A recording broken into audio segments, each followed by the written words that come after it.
Program. Views expressed belong to its participants and are not necessarily those of the management and staff of WRAL or Capital Broadcasting Company. It's time for answers to your medical questions. And get an inside look at the latest in healthcare, medical technology, and treatments. This is Rex on Call. Welcome to Rex on Call, live on WRAL. I'm Sharon Delaney for Rex Healthcare. Tonight, we're talking about battling back pain, which is the #1 reason people go to the doctor. If you're watching us live and you have questions, they could be answered by our experts. Our guests taking your questions tonight are Dr. Grant Buttram from Rex Neurosurgery and Spine Specialists, and Al Terlahi, a physical therapist from UNC Rex Rehabilitation. To call us here at Rex on Call, just dial the number on your screen, 919-744-3876. If you're watching us as we stream live on WRAL.com, we have volunteers manning computers ready to take your questions.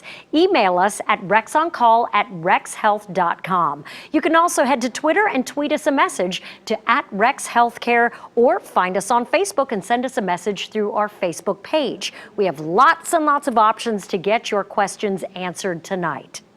As we mentioned, back pain sends more people to their doctor than any other ailment in the U.S. In fact, over 3 million Americans suffer from back pain, which include conditions like degenerative disc disease, herniated discs, spinal stenosis, vertebral compression fractures, and other spinal problems. These ailments can be the result of aging or trauma, like a serious horseback riding accident, where spinal fractures can cause lifelong implications. Tonight, we introduce you to a woman who says without Rex spinal surgeon Dr. Grant Buttram, she wouldn't be able to walk or continue her lifelong passion.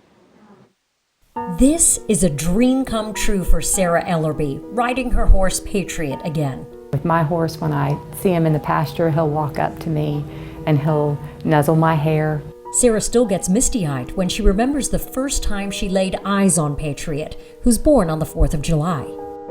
They brought him to me and they took him off the trailer, and I'm telling you, it was love at first sight.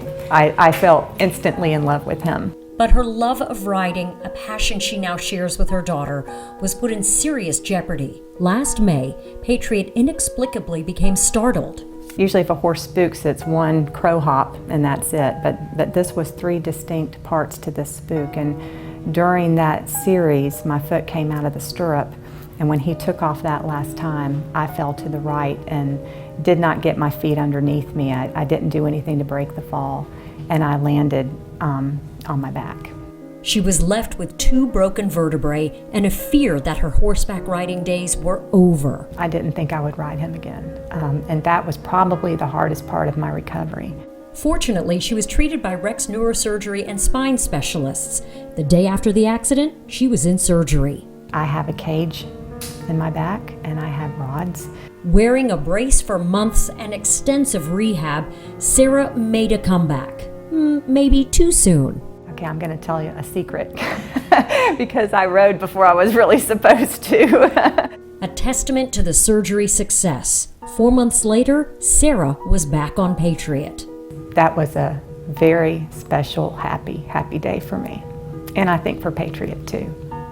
It's by the grace of God and the surgical skills of Grant Buttram that I can walk and I can live a full life today.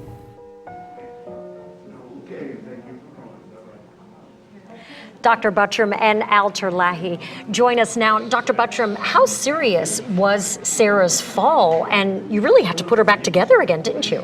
Yeah, it was fairly serious in the standpoint of mechanical instability. She had a burst fracture in the spinal column. And the best way to explain it is if you think of each vertebrae as a cylinder, like a Coke can. Sarah had a fracture in which if you stand on the Coke can, it compresses it and the walls burst out. And what you saw in the MRI there was that she had fragments pushing up against her spinal cord. And so mobility for her really wasn't an issue without some kind of stabilizing procedure. So she was really lucky, and she described a cage and rods. Like, she's a bit of a bionic woman now, huh? I don't know if she's bionic, but in order to stabilize her, I put an internal construct in with rods and screws, as she described, and then posteriorly working around the spinal cord, remove all of that bone, the compression fracture, and reconstruct that with a metal cage that expands into that space. It's really an advancement over the way this surgery used to be done, which was from the side with a much larger incision. This is all done from the back, and the patients do much better now. All right. Now, once Sarah was out of surgery, I'm sure there was quite a recovery period. Al, is this where you sometimes come in on the back end of surgeries like that? Yeah, absolutely. You know, a lot of times with those kind of situations, the patient's going to be very weak, very limited motion, mobility. So our role is to help the patient regain strength, regain movement, start to regain movement patterns and walking. So certainly the physical therapy aspect is an extensive piece of that. Are you surprised to see Sarah back on a horse again? Like, she must have been really determined to get well. Well, that's a big piece of it. The patient, it's really up to them to see how much they want to improve. Obviously with Dr. Buttram's surgery, it gave her the opportunity, and then with the rehab, we give them the foundation to recover movement and get back to where they want to be, and that's the ultimate goal. Okay, Dr. Buttram, you mentioned that things have changed a lot with surgery, and you are one of the only fellowship-trained, minimally invasive surgeons in this area that can perform this kind of procedure. What are the advantages, aside from, large incisions, that this sort of surgery offers? Well, when we talk about minimally invasive spine surgery, the benefits really are in the immediate post-op period and for the first year. So we know because of the decreased morbidity from the approach, infection rates are lower, narcotic use is lower, back to work is faster, and really that's our goal, to get people back to work and back to their normal life as quickly as possible. Now, on the flip side, some people can get well from just doing physical therapy or other sorts of modalities aside from surgery. Is that right, Al? Absolutely. I think physical therapy can be a great conservative approach for patients who are suffering from neck and back pain. And a lot of physicians will tend to want to direct their patients initially to the conservative treatments that we can offer. Could you describe what a day might be like for a patient in your practice? I know you do lots of different things to treat them, but what would be some examples of the work you're doing? Well, we would do a comprehensive evaluation to identify the situation and treatment options that we would work with to help the patient. If it's a movement pattern disorder, a joint restriction, muscle imbalance, myofascial trigger points. So we would look to find the origin of their pain and then treat it appropriately. And the benefit of physical therapy is that we have multiple options that we can include to help treat that patient. When someone has a back injury, what would you say their first step should be? Would they go to their primary care physician first, and they're not coming to you right off the bat? Is that right? So there are many paths taken for somebody with an injury or with back pain or leg or arm pain due to nerve compression.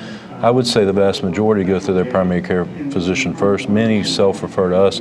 Many self-refer to physical therapist or a chiropractor or another treatment provider. And then the majority of the time they participate in conservative measures first, physical therapy being one of those.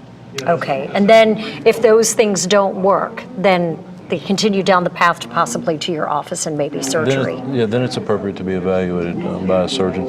Okay, all right.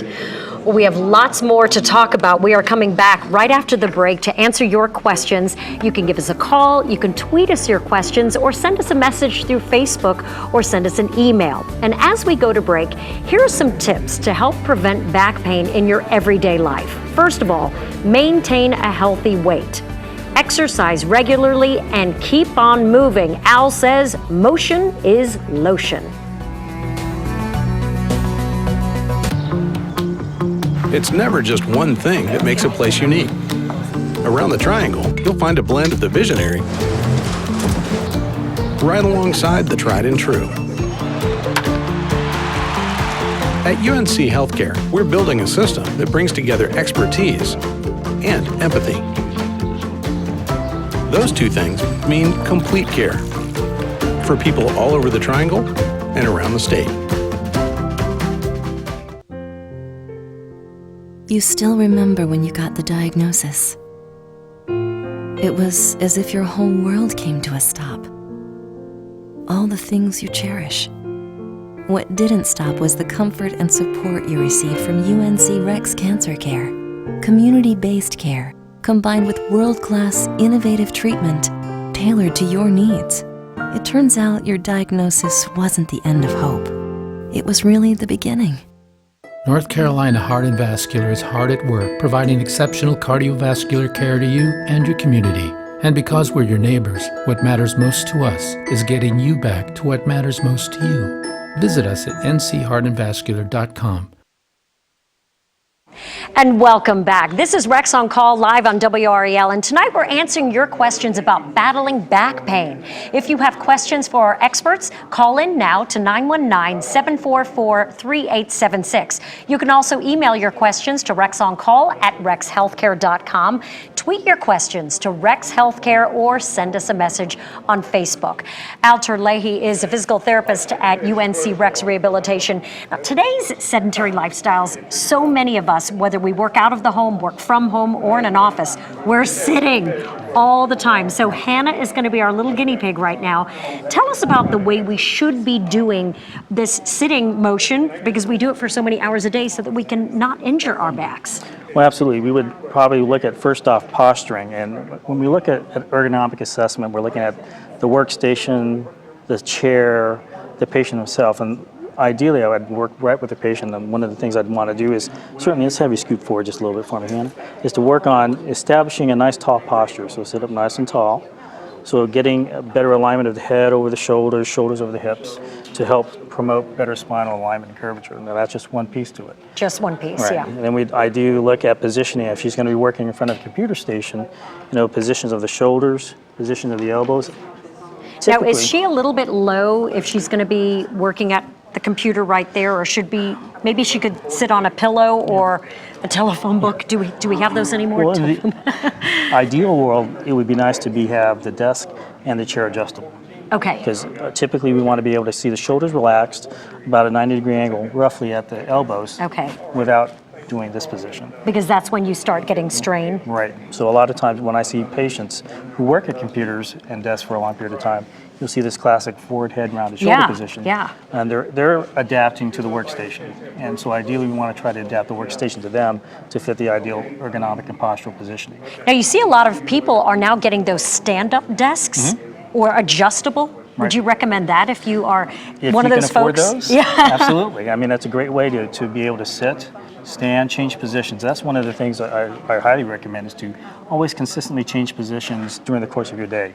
You had given us some tips which are really cool. So you could set an alarm on your laptop or on your phone to make you get up, right? Right. A lot of times people get involved with their work, so just that nice audible cue might be their cue to get up and move. Or maybe a watch that will Absolutely. tap you and tell you it's time to get moving. Right. There's some other simple things you can do if you're one of those folks who works at an office at a desk all day. Let's talk about using headsets. Well, our front desk, they're on the phone constantly, and this kind of position obviously is going to strain those neck muscles over time. Yeah. So we really highly recommend people that have to work at the phone or use the phone a lot to wear a headset, so that way they can keep their head and neck and shoulders in a more neutral position, a more relaxed position to keep strain off the neck. And if you're doing a lot of conference calls, could you possibly take a walk? Absolutely. If it's on a cell phone, go for a walk while you're on that call? Get up and move. That's one of the best things to do. Okay, we also have one more example here now. I know it's underinflated, but this might be an option too, right? Yeah. Here we go. Don't fall down, right? First off, this ball needs to be inflated higher. But sometimes I'll recommend patients, as a way to change, is to replace their chair with an exercise ball. Now, Okay. this is one simple tool. The nice thing about the exercise ball is when you sit on it, you have to focus on maintaining balance, and it stimulates your neuromuscular And your system. core is working so you don't fall Absolutely. over, right? So it facilitates posture, facilitates core activity. that type Okay. of thing. All right, let's come on over here, Al. Once you've been sitting at your desk for many, many hours, there's some things besides setting the alarm and getting up every 20 minutes or so. Show us some simple stretches that we could be doing throughout the day to help keep us loose. One of the things I always like to have patients work on is just posturing. So you'll be surprised how easily you'll get into this position. So it's just simply the act of getting your head in good position, allowing your shoulder blades to come back and work together, activating those stomach muscles. Those are the three things I'll tend to focus when it comes to posturing. Okay. A lot of times you get a lot of tension in these muscles here. A simple stretch, you can just drop your head to one direction and just hold that and keep making sure you keep your shoulder down. This is one way to start to stretch the neck muscles. I'll have people do that. You can do that anywhere. That's easy. Right. The other time, if you are sitting at a chair, you can have the ability, if your muscles start to get real tight, to just simply lean forward. You could be standing. So that's a real simple stretch to do if you were sitting in a chair to help loosen up that low back. And then a lot of times with people who have to do a lot of sitting, these back thigh muscles, those hamstring muscles get real tight. And that can actually facilitate low back pain. So I'll teach them a seated position to work on just simply stretching your hamstrings. Okay. So those are real simple things you can do during the course of your day. Okay. Besides getting up and move. Excellent. All right. Well, coming up, we will be answering plenty more of your questions about battling back pain. Just give us a call at the number on your screen, 744-3876, or email us at rexoncall@rexhealthcare.com.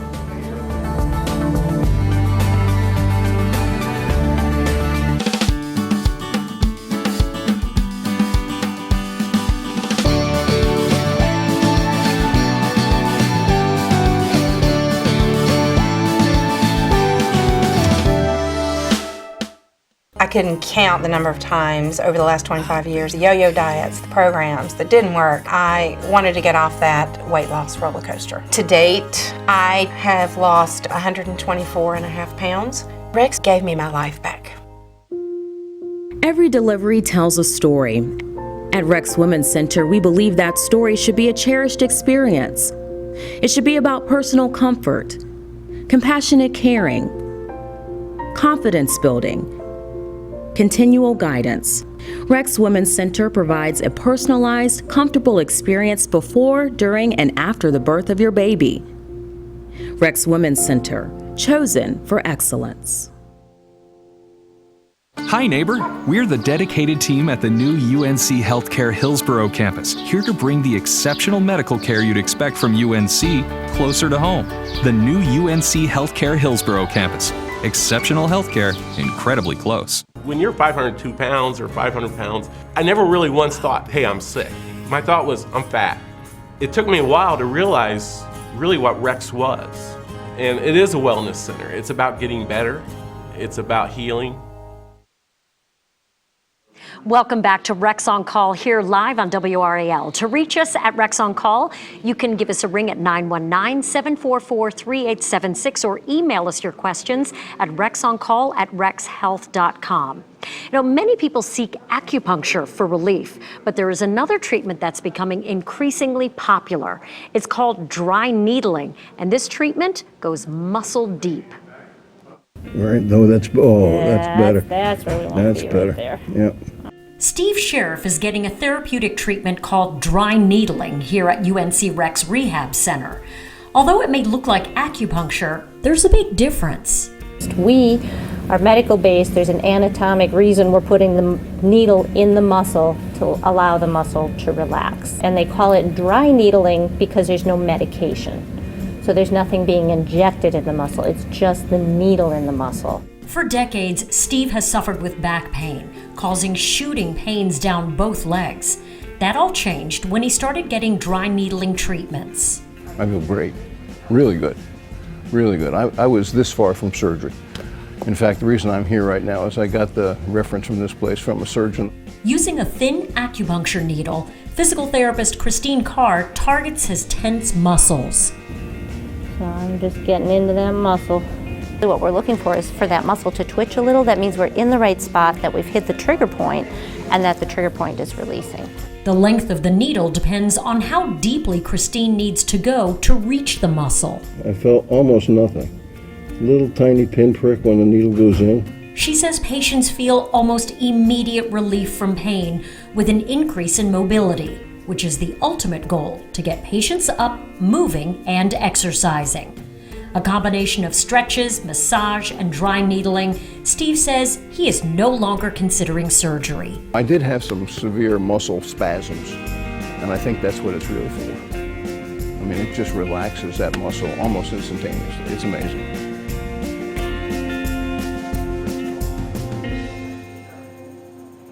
Christine says dry needling isn't just for back pain, it's also for neck, knee, leg pain as well. She says she especially sees a lot of athletes like runners. Now, Dr. Grant Buttram and Al Terlahi are here again.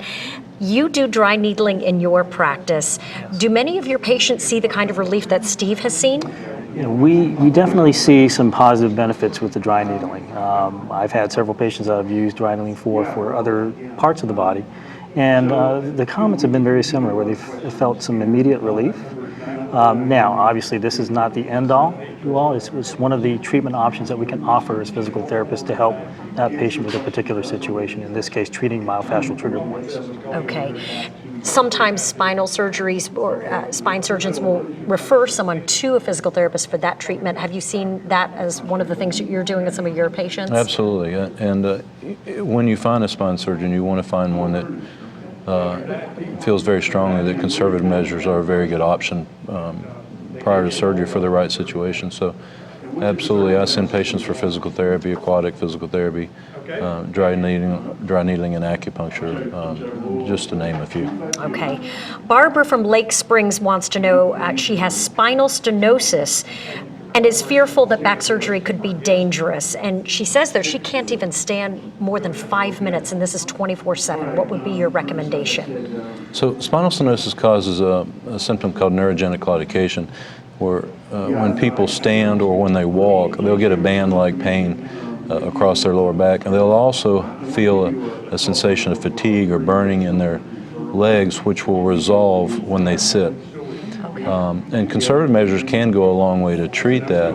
When they fail, however, surgical intervention is very successful for relieving that pain and really giving somebody their quality of life back. What is the actual stenosis? Like, what's happening there? So stenosis in medical terms basically means tightness, and so spinal stenosis in this situation would be a tightness of the spinal canal, compressing the nerve roots as they travel through the canal, and most of the time it's due to overgrown ligaments or overgrown joints, bone spurs, that type of thing. That can be performed minimally invasively with an incision less than 1 inch, and it can be decompressed, and people are very happy with it. Okay. Another very common problem is herniated discs. What are some of the symptoms that someone would feel from a herniated disc? How would you know this? And what would be some conservative options? Can you have physical therapy for a herniated disc? Absolutely. A lot of times with disc situations, you'll typically have pain in that area, but there will also be radiating symptoms like shooting pain down the legs or numbness and tingling into a limb or both. So we can certainly treat those discogenic problems with certain conservative treatments and see how effective we are with that. Now, obviously, if we don't clear up the situations, then we would probably refer to our surgeon friends. Is that probably one of your more common surgeries that you perform? It is, and I would say over 50% of the time, patients with leg pain or arm pain due to a herniated disc will get better with conservative measures, including physical therapy. And if they don't, it's a very common procedure for us to alleviate. This caller, Melissa from Roxborough, she was in a car accident and has degenerative disc disease. Is this something that she needs to go see and take the steps to see what would give her relief? Yeah, absolutely. Degenerative disc disease is actually a very common diagnosis, and lots of times it's found incidentally. Somebody had a car accident or a fall and had back pain from that. And incidentally, it's found out that they had degenerative disc disease, which is actually many times a normal part of age. Of aging, right? Yeah. And many times the degenerative disc disease is blamed for the back pain, and when it's actually not. So conservative measures are an excellent place to start for that. Okay. We have our final round of questions coming up right after the break. This is Rex on Call. Within each child, there's the spirit of a champion waiting to emerge. At UNC Children's, we're committed to helping to achieve those dreams. As a leading children's hospital in the Southeast, we provide care to future champions of all ages. Our world-class care team represents all subspecialties, so no matter your child's condition, you can trust their care to us and leave the future up to them. We're champions of future champions. In every town in North Carolina, you find a blend of traits that make it unique. It might be grace, a alongside grit or creativity, meeting tradition. At the many places that are part of UNC Healthcare, you'll find expertise and empathy. That kind of care is our mission as a system across the state. Complete care for people all over North Carolina.